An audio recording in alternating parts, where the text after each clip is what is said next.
What's up, everybody? Today we're going to be covering a franchise that I thought I would never actually watch.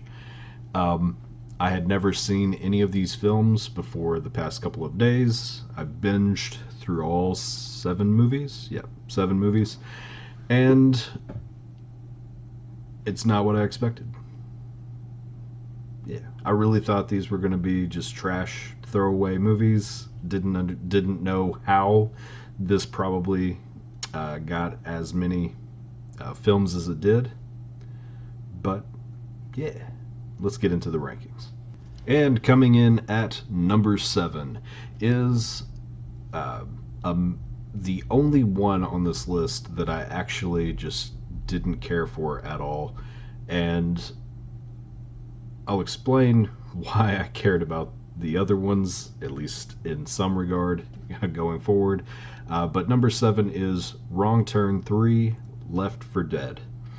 And what was really crazy about this film is you have the first two films that are very uh, full of the killer, the killers, the inbred hillbilly psychopaths. And in this film, you had actually very little of that. Uh, they're there. One is there. There's well, technically two at the beginning, and then there's only one for the majority of the film. But this film mainly focuses around escaped convicts and police officers or detention officers that are there, and most of the about maybe half of the killing is done by the hillbilly psychopaths that are played up in these films. The other half is done by the convicts, and it almost feels like they wanted to do like a Prison Break type film, and they're like, we like this idea, but it's not strong enough by itself, so we want to make another Wrong Turn movie anyway, so let's make this into a Wrong Turn video and throw in some hillbilly cannibal psychopaths into your Prison Break film.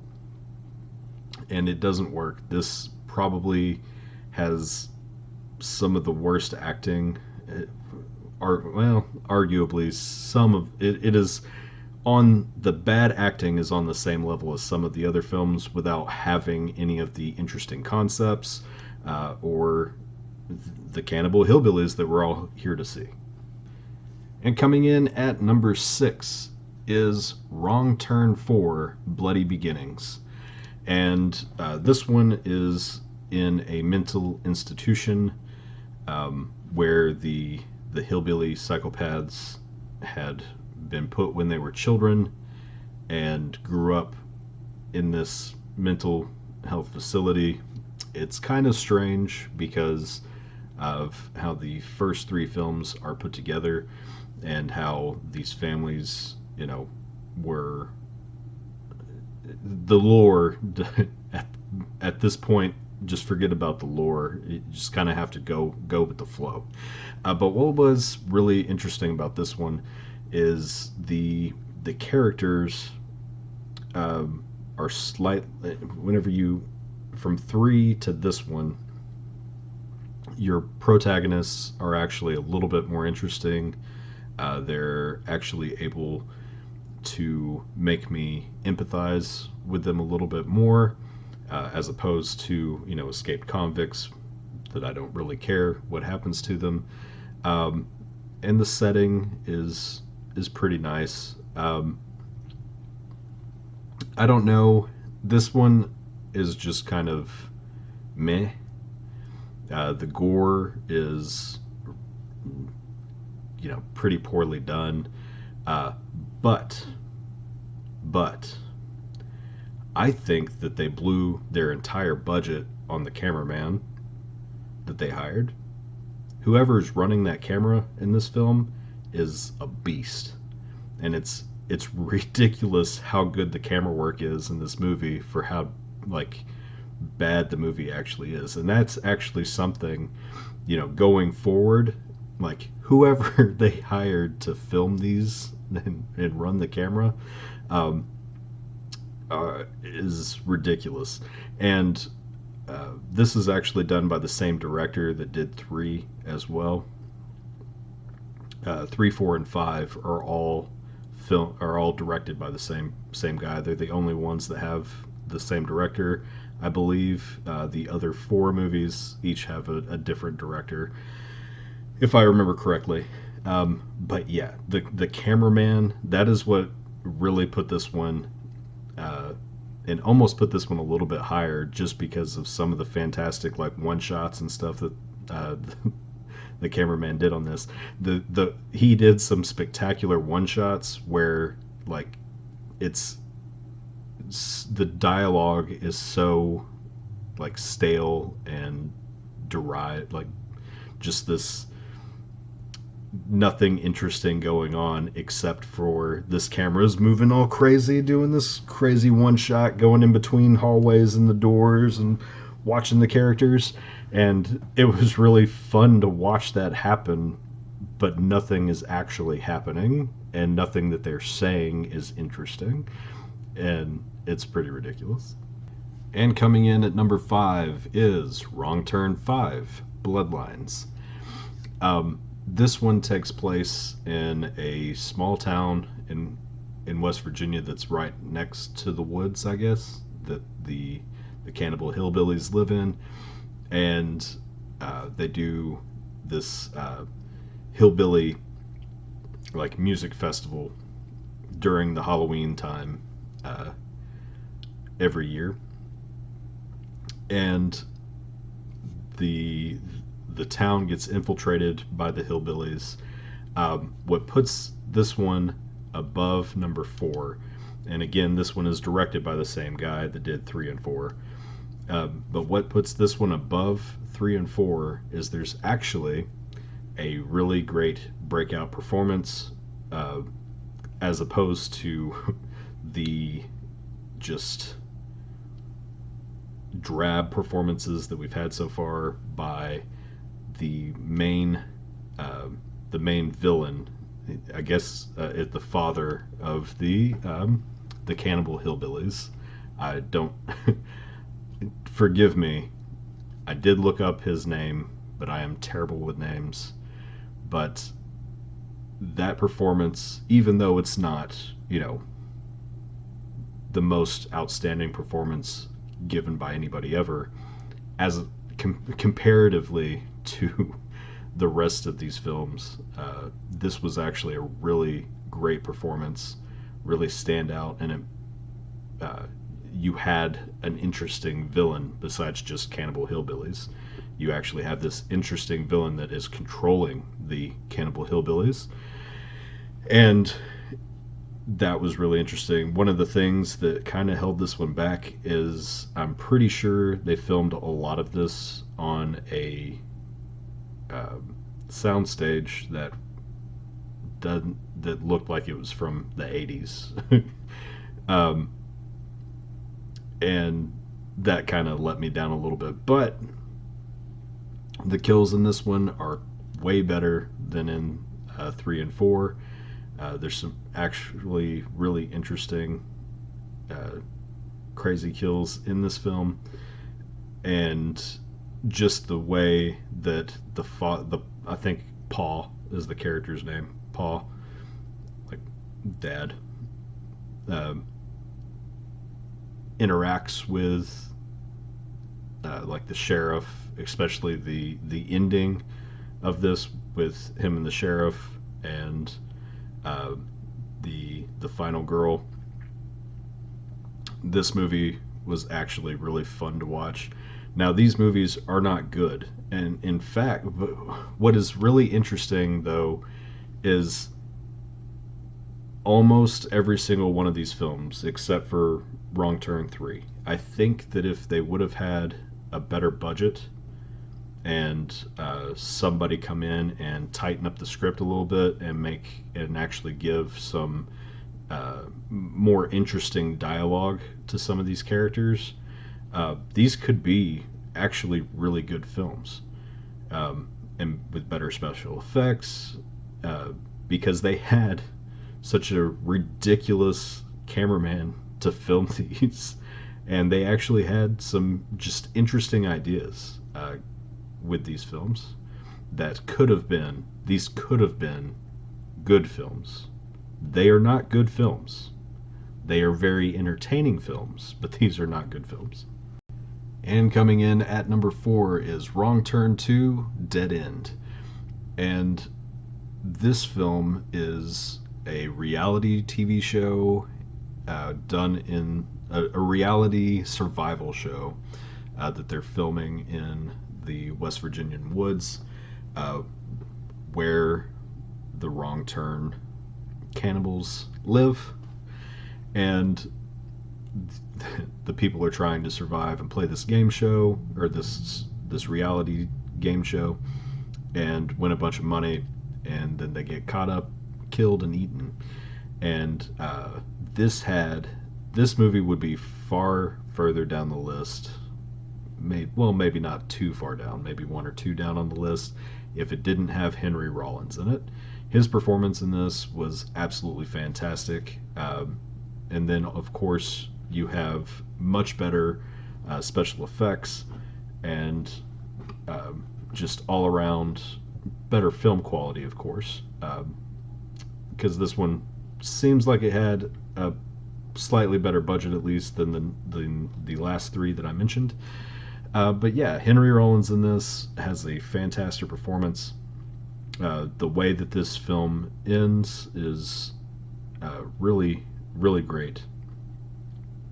I don't really have a lot of bad things to say about this film, but I think that this film is where the Wrong Turn films took a wrong turn and kind of started down that path of like softcore porn in their franchise that the first film doesn't have. And I really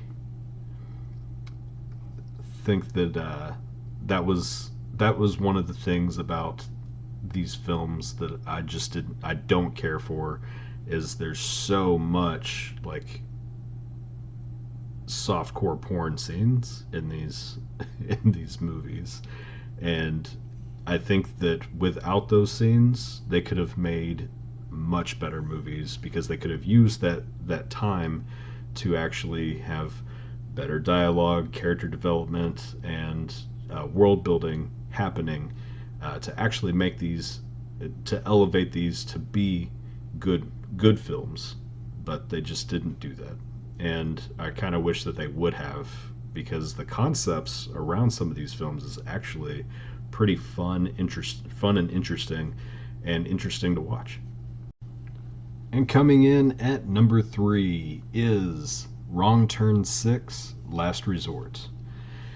And by this point, I'd gone through 3, 4, and 5, which all had the same director, and now we're at 6. This is a new director at the dead end of a franchise that has yet to be rebooted, and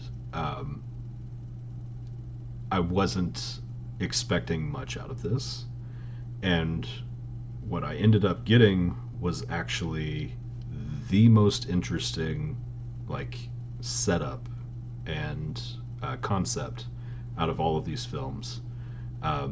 The most interesting set pieces out of all of these films. Like, the hotel was such a great choice. Some of the rooms and the hallways, and the outside pool, and then the underground, so the secret underground tunnels. All of these things, these set pieces were fantastic. And then you had a really great performance from Sadie Katz as one of the main villains, and then the guy that's playing her brother was actually, those two together were really interesting. Her especially, though, except close to the end, that character kind of, I don't think it was the actor's fault. I think it was whoever directed them directed Sadie to kind of overact a little bit during a certain scene that I was just kind of like, that's a little bad. But other than that, this had the best concept, the best set pieces. It had a really interesting set of characters. I would have, if they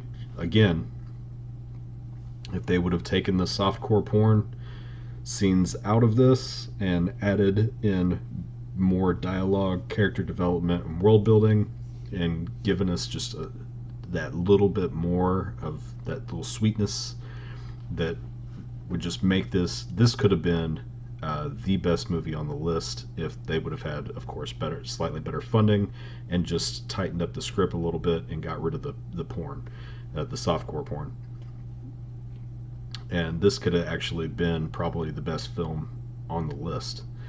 I don't have a lot of bad things to say about this one. I liked it could have had slightly better kills at points, but even when I believe the main character's name is Danny, even when Danny kills this deer, like that scene where with the deer dying is just shot so well, and everything about this, it could have been the best one. All right, and for number 2, we have the original Wrong Turn from 2003. And going into this franchise, this being the first film that I see, I was actually really surprised by how good this film was. I didn't expect to be as captivated by these young people being assaulted by cannibal hillbillies. And they had this has some of the best acting in the entire franchise, of course. And then you have what I think was the best thing about this film was whoever did the sound engineering for it, and it was absolutely fantastic. I could feel it in my chest, like when the main guy first hits the dirt road and rams into the other vehicle.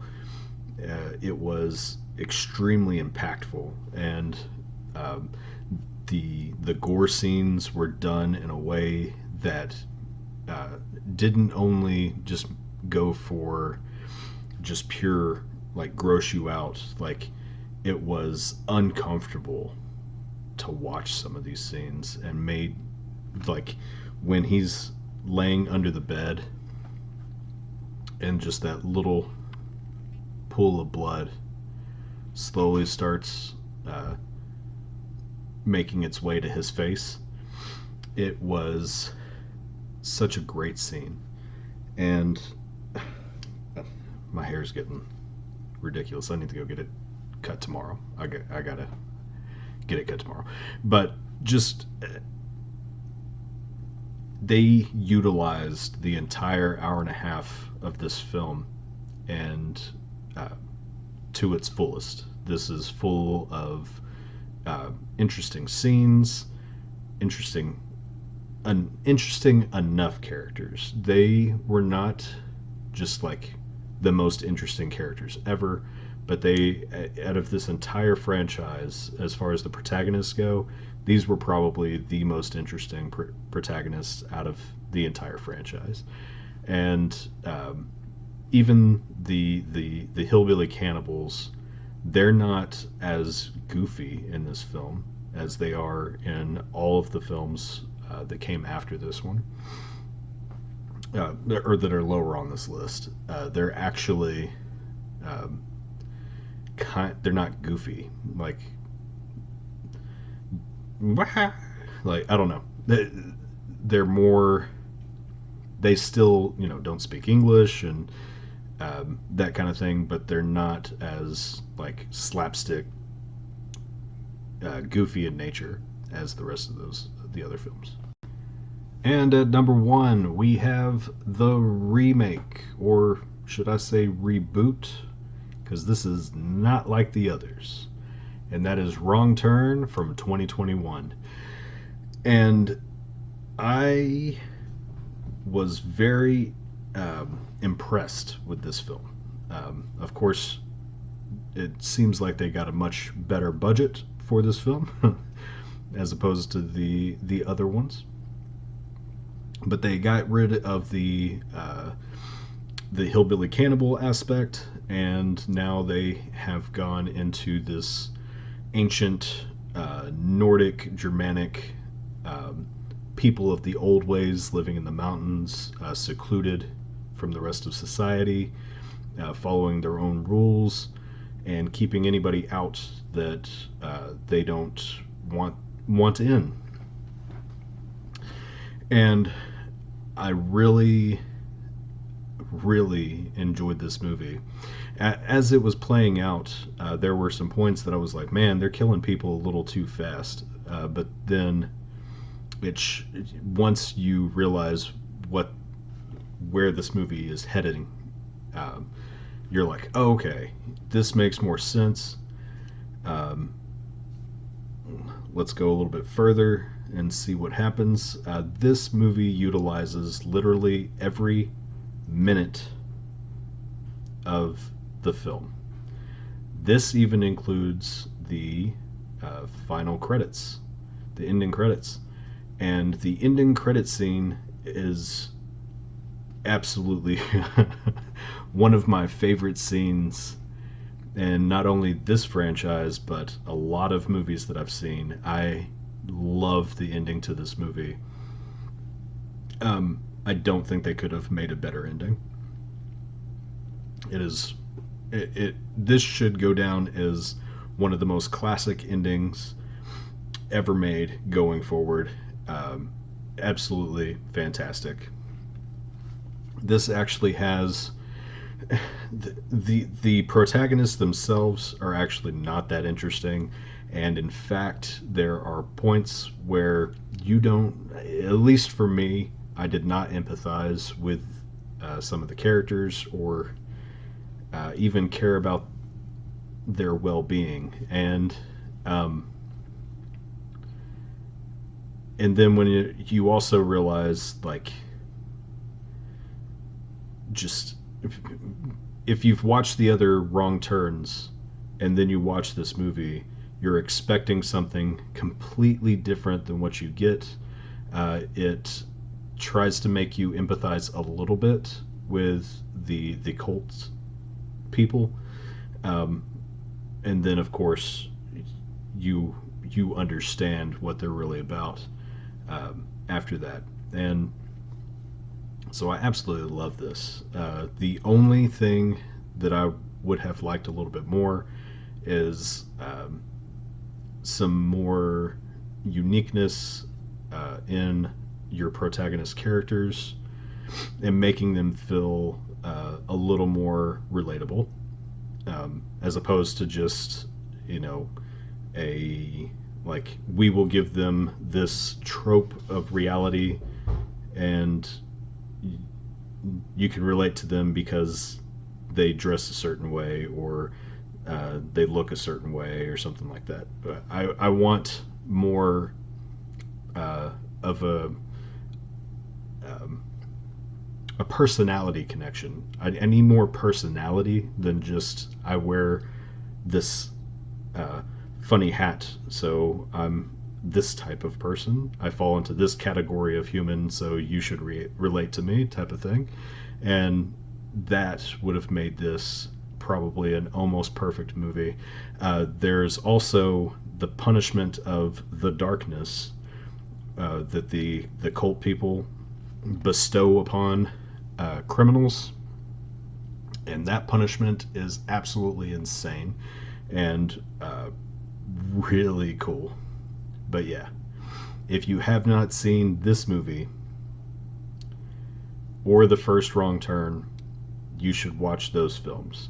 The rest of them you can do without, but the first one and the newest one I highly recommend you watching. I think that they are actually good films. and I was really shocked and surprised by how good those movies were. But yeah. Anyway, y'all have a great night, and I'll see you later.